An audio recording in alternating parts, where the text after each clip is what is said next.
Dear students, welcome back to my YouTube channel. I am your Raghunatha R Social Science teacher, Government High School, Badavanalli, Madhugiri Taluk, Tumkur district. Dear children, in the last video, we discussed about permanent Jamindari system, the important tax policy of the British. Now I am going to explain about another land tax of British, that is Mahalwari system.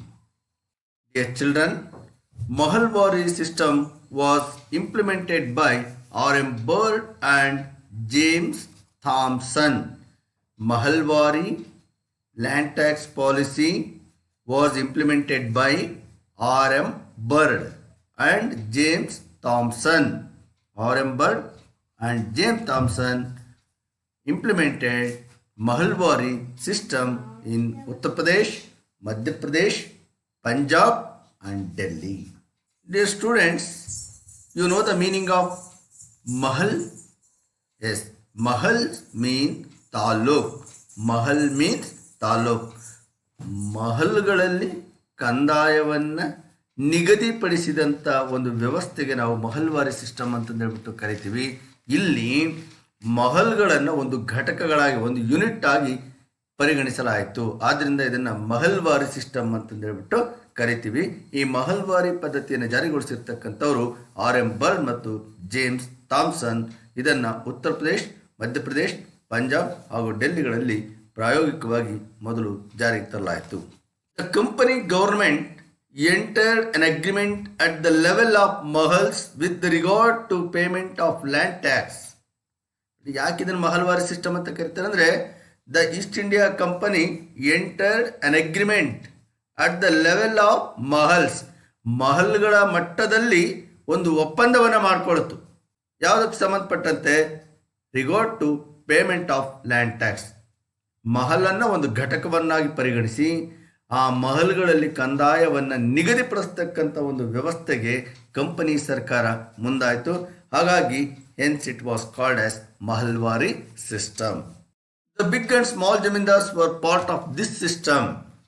ಈ ವ್ಯವಸ್ಥೆಯಲ್ಲಿ ಇಲ್ಲಿ ಮಹಲ್ಗಳಲ್ಲಿ ಕಂದಾಯವನ್ನು ವಸೂಲಿ ಮಾಡ್ತಕ್ಕಂಥವ್ರು ಮಹಲ್ದಾರರು ಅಂತ ಹೇಳ್ಬಿಟ್ಟು ಕರೀತಾರೆ. So ಇಲ್ಲಿ ಸಣ್ಣ ಮತ್ತು ದೊಡ್ಡ ಜಮೀನ್ದಾರರು ಈ ಒಂದು ವ್ಯವಸ್ಥೆಯ ಭಾಗವಾಗಿ ಪರಿಗಣಿತ ಆಗ್ತಾರೆ. Since the company officials fixed more land tax than the expected production from the fields. ಈ ಒಂದು ವ್ಯವಸ್ಥೆಯಲ್ಲೂ ಸಹ ಒಂದು ತಪ್ಪು ನುಸುಳುಕೊಳ್ತು. ಏನಪ್ಪಾ ಅಂತಂದರೆ, ಇಲ್ಲೂ ಸಹ ಕಂಪನಿ ಅಧಿಕಾರಿಗಳು ಈ ಭೂಮಿಯಿಂದ ಬರ್ತಕ್ಕಂಥ ಉತ್ಪಾದನೆಯಿಂದ, ಕೃಷಿ ಉತ್ಪಾದನೆಗಿಂತ ಅಧಿಕ ಮಟ್ಟದ ಕಂದಾಯವನ್ನು ನಿಗದಿಪಡಿಸ್ತಾ ಇದ್ರು.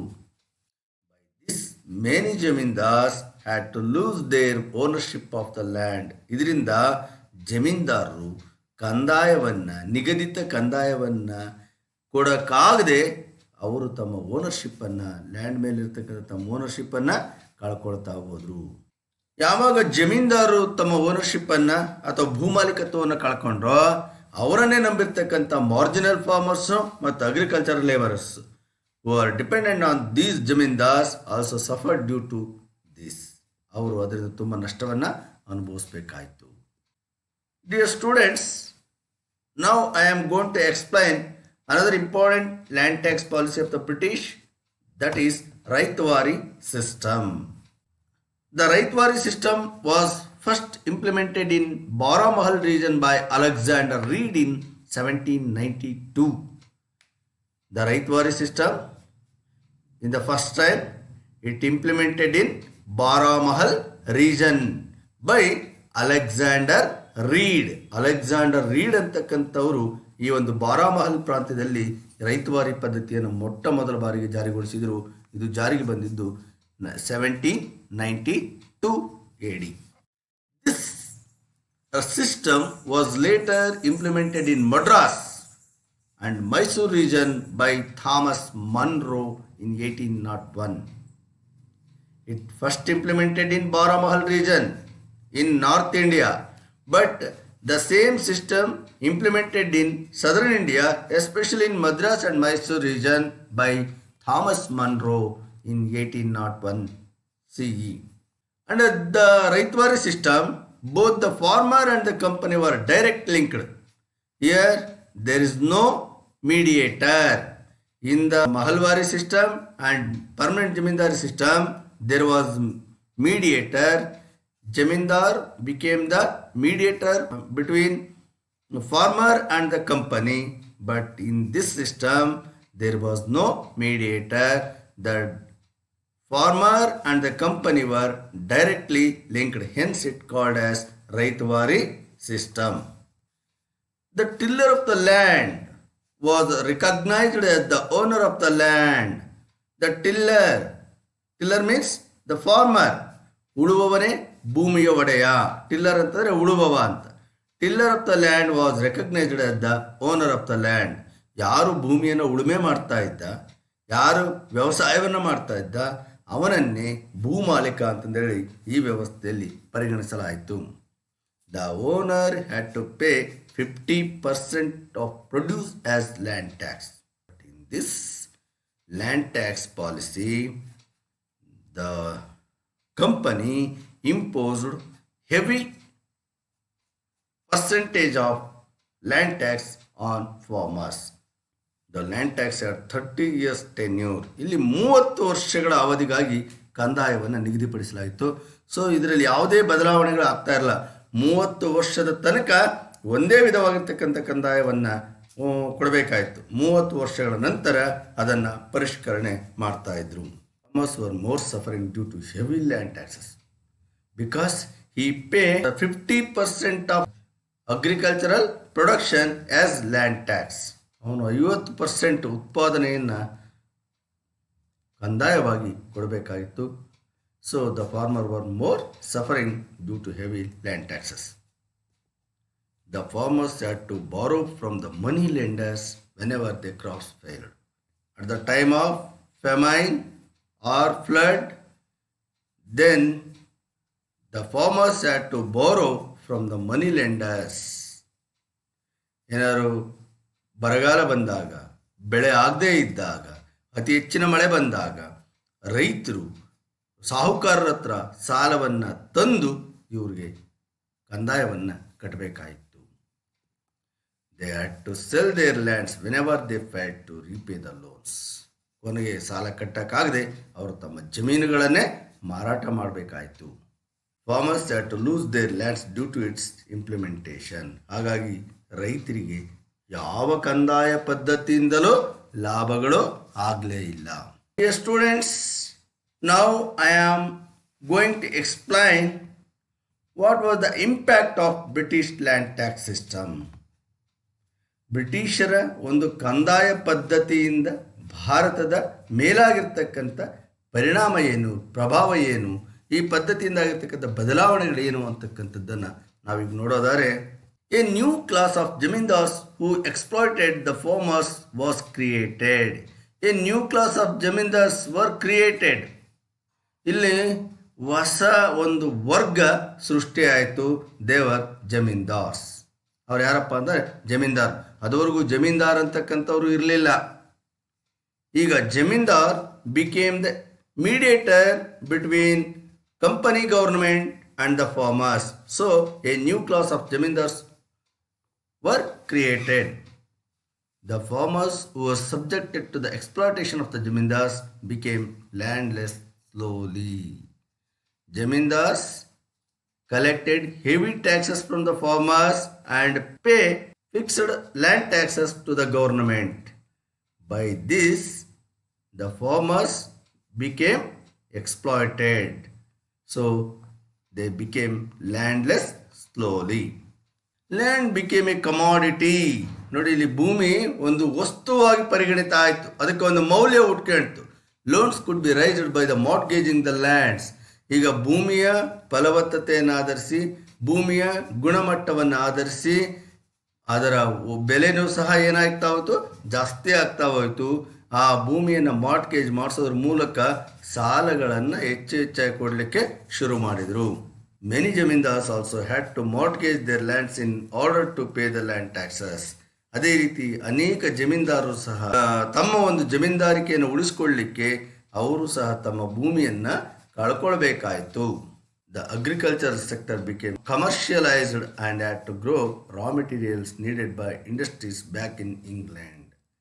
ಭಾರತದಲ್ಲಿ ಫುಡ್ ಕ್ರಾಪ್ ಬೆಳೀತಕ್ಕಂಥ ಏನು ಅಗ್ರಿಕಲ್ಚರ್ ಲ್ಯಾಂಡ್ ಇತ್ತು, ಇಲ್ಲಿ ನಮ್ಮ ಒಂದು ಭಾರತದಲ್ಲಿ ಬೆಳೆಗಳ ಒಂದು ಪದ್ಧತಿಯಲ್ಲಿ ನಾವು ಬದಲಾವಣೆಯನ್ನು ತಂದ್ಕೋಬೇಕಾಯ್ತು. ಯಾರು ಫುಡ್ ಕ್ರಾಪ್ ಅನ್ನು ಬೆಳೀತಾ ಇದ್ರು ಅಂತ ಫುಡ್ ಕ್ರಾಪ್ ಅನ್ನು ಬಿಟ್ಟು ಈಗ ವಾಣಿಜ್ಯ ಬೆಳೆಗಳನ್ನು ಬೆಳೀಲಿಕ್ಕೆ ಶುರುವಾಯಿತು.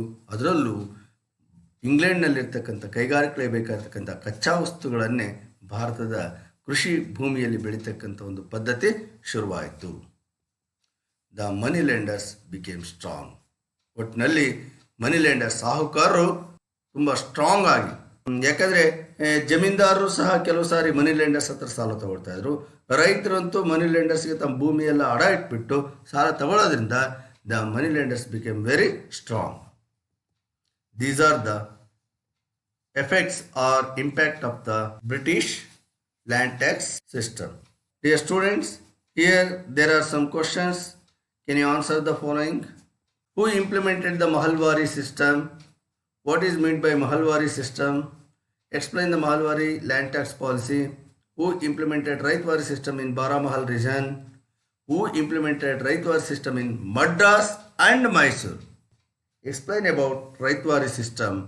What are the impacts or effects of the British land tax policies? Dear children, now we learn about the development of education in modern India.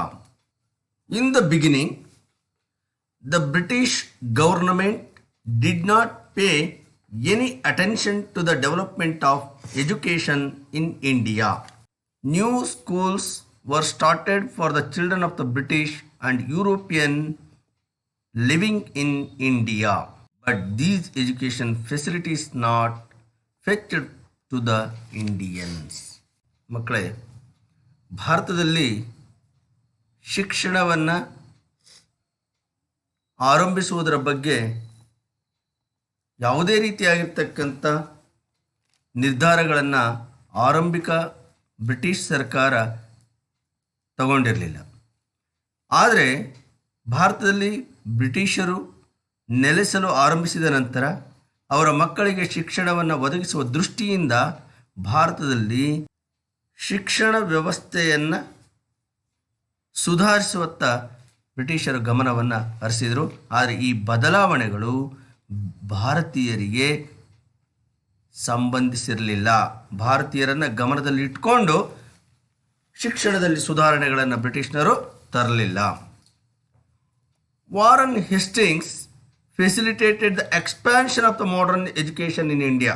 ಭಾರತದಲ್ಲಿ ಶಿಕ್ಷಣದ ಒಂದು ಸುಧಾರಣೆ, ಶಿಕ್ಷಣದ ಒಂದು ವಿಸ್ತರಣೆ ಆಗಲಿಕ್ಕೆ ಕಾರಣ ವಾರನ್ ಹೆಸ್ಟಿಂಗನ ಒಂದು ಪ್ರಯತ್ನ. First of all, madrasa was established in Calcutta by Warren Hastings. Lord Warren Hastings established Madrasa in Calcutta in 1781. The aim of this madrasa was to impact education to the Arabic and Persian languages.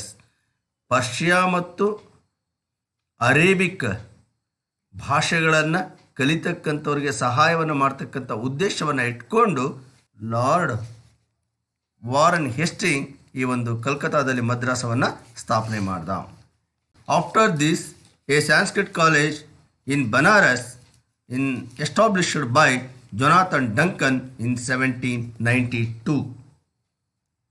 After the establishment of madrasa in Calcutta, Jonathan Duncan, a British citizen, started Sanskrit College in Banaras in 1792. Lord Warren Hastings established Fort William College to provide training to the civil servant of the company. ಅದಾದ ನಂತರ lord Warren Hastings established the Fort William College in Calcutta to provide training to the civil servants of the East India Company. ಇದಾದ ನಂತರ ಇವನು Lord Warren Hastings ಕಲ್ಕತ್ತಾದಲ್ಲಿ Fort William ಕಾಲೇಜನ್ನು ಸ್ಥಾಪನೆ ಮಾಡ್ದ. ಇದರ ಮುಖ್ಯ ಉದ್ದೇಶ ನಾಗರಿಕ ಸೇವೆಗಳಿಗೆ ಸೇರ್ತಕ್ಕಂಥವ್ರಿಗೆ ತರಬೇತಿಯನ್ನು ಕೊಡ್ತಕ್ಕಂಥದ್ದೇ ಆಗಿತ್ತು. ಇದಾದ ಮೇಲೆ ಬಂದಿತ್ತೇನಪ್ಪ ಅಂದರೆ ಚಾರ್ಲೆಸ್ ಗ್ರ್ಯಾಂಟ್ ಅಂತಕ್ಕಂಥವನು ಭಾರತದಲ್ಲಿ ಶಿಕ್ಷಣವನ್ನು ಸಾರ್ವತ್ರೀಕರಣಗೊಳಿಸುವ ಬಗ್ಗೆ, ಅಂದರೆ universalisation of British education in India, ಈ ಬಗ್ಗೆ ಅತಿ ಹೆಚ್ಚಿನ ಒತ್ತನ್ನು ಕೊಡುವಂತೆ ಸರ್ಕಾರದ ಮೇಲೆ ಒತ್ತಡವನ್ನು ಹಾಕ್ತಾ Charles grant pressed for the universalisation of British education in India. In 1813 Charter Act provide 1 lakh rupees for the education every year. ಭಾರತದಲ್ಲಿ ಶಿಕ್ಷಣಕ್ಕಾಗಿ ಪ್ರತಿ ವರ್ಷ 1 ಲಕ್ಷ ರೂಪಾಯಿಗಳನ್ನು ಖರ್ಚು ಮಾಡಬೇಕು ಅಂತಂದೇಳಿ 1813ರ ಚಾರ್ಟರ್ ಆ್ಯಕ್ಟ್ ಹೇಳ್ತಾ ಬಂತು. ಆದರೆ 1813ರಿಂದಲೂ ಸಹ ಪ್ರತಿ ವರ್ಷ 1 ಲಕ್ಷ ರೂಪಾಯಿಗಳನ್ನು ಶಿಕ್ಷಣಕ್ಕಾಗಿ ತೆಗೆದಿಟ್ಟಿದ್ರು, ಆದರೆ ಅದನ್ನು ಖರ್ಚು ಮಾಡಲಿಕ್ಕೆ ಆಗಿರಲಿಲ್ಲ. But this amount could not be spent because there was difference of opinion regarding the mode of expenditure of this money. 1 lakh ರೂಪಾಯಿಯನ್ನು ತೆಗೆದಿಟ್ಟಿದ್ರು, ಆದರೆ ಶಿಕ್ಷಣವನ್ನು ಯಾವ ಮಾಧ್ಯಮದಲ್ಲಿ ಕೊಡಬೇಕು, ಹೇಗೆ ಖರ್ಚು ಮಾಡಬೇಕು ಅಂತಕ್ಕಂಥದ್ದು ಒಂದು ಗೊಂದಲ ಕಂಪನಿ ಸರ್ಕಾರದಲ್ಲಿತ್ತು. ಹಾಗಾಗಿ ಪ್ರತಿ ವರ್ಷ 1813ರಿಂದ ಪ್ರತಿ ವರ್ಷ 1 ಲಕ್ಷ ರೂಪಾಯಿ ಹಾಗೆಯೇ ಉಳ್ಕೊಂಡು ಬಂದಿತ್ತು. Lord William Bentinck came to India as Governor General in 1828. Lord William Bentinck came to India as Governor General in 1828. With his arrival, the expansion of the British education got special support in India. ಇವನ ಆಗಮನದೊಂದಿಗೆ ಭಾರತದಲ್ಲಿ ಈ ಒಂದು British ಶಿಕ್ಷಣ ಒಂದು ಒಳ್ಳೆಯ ಸಪೋರ್ಟನ್ನು ಪಡಿತಾ ಹೋಯಿತು. ಶಿಕ್ಷಣ ವ್ಯವಸ್ಥೆಗೆ ಇವನ ಕೊಡುಗೆ ಅಪಾರವಾಗಿರ್ತಕ್ಕಂಥದ್ದು. ಭಾರತದಲ್ಲಿ ಇವತ್ತು ಶಿಕ್ಷಣ ಏನು ಪ್ರಗತಿಯನ್ನು ಸಾಧಿಸಿದೆ, ಇದರಲ್ಲಿ ಲಾರ್ಡ್ ವಿಲಿಯಂ ಬೆಂಟಿಂಕ್ ಅವರ ಪಾತ್ರ ಅಮೋಘವಾಗಿರ್ತಕ್ಕಂಥದ್ದು. Lord William Bentinck appointed Lord Macaulay as the chairperson of the Committee on Education. First of all, Bentinck appointed Macaulay as the member of the Governor General's Executive Committee, and also he appointed Macaulay as the chairperson of the Committee on Education. Macaulay submitted his report on education in 1835. Macaulay submitted his report on education in 1835. ಈ Macaulay ಭಾರತದಲ್ಲಿ ಯಾವ ರೀತಿಯಾಗಿರ್ತಕ್ಕಂಥ ಶಿಕ್ಷಣವನ್ನು ಕೊಡಬೇಕು ಅಂತಕ್ಕಂಥದ್ರ ಬಗ್ಗೆ ಆಳವಾಗಿರ್ತಕ್ಕಂಥ ಚರ್ಚೆಯನ್ನು ಮಾಡಿ ಆನಂತರ ತನ್ನ ವರದಿಯನ್ನು ಸಿದ್ಧಪಡಿಸಿ ಇದನ್ನು 1835ರಲ್ಲಿ ಗವರ್ನರ್ ಜನರಲ್ಗೆ ಸಬ್ಮಿಟ್ ಮಾಡಿದ. ಇನ್ 1835, on the recommendation of Lord Macaulay, Lord William Bentinck declared English language to be the medium of instruction. In 1835, on the basis of Lord Macaulay report, Lord William Bentinck declared English language to be the medium of instruction. 1835ರಲ್ಲಿ Lord Macaulay ಸಲ್ಲಿಸಿರ್ತಕ್ಕಂಥ ವರದಿಯ ಆಧಾರದ ಮೇಲೆ William Bentinck ಭಾರತದಲ್ಲಿ ಆಂಗ್ಲ ಮಾಧ್ಯಮದಲ್ಲಿ ಅಥವಾ English ಮಾಧ್ಯಮದಲ್ಲಿ ಶಿಕ್ಷಣವನ್ನು ಕೊಡಬೇಕು ಅನ್ನೋದ್ರ ಬಗ್ಗೆ ಒಂದು ಘೋಷಣೆಯನ್ನು ಮಾಡಿದ. ಇಂಗ್ಲೀಷ್ ಶಿಕ್ಷಣವನ್ನು ಜಾರಿಗೊಳಿಸಿದ. Macaulay report became the base of modern education in India. The report of Macaulay became the base of modern education in India.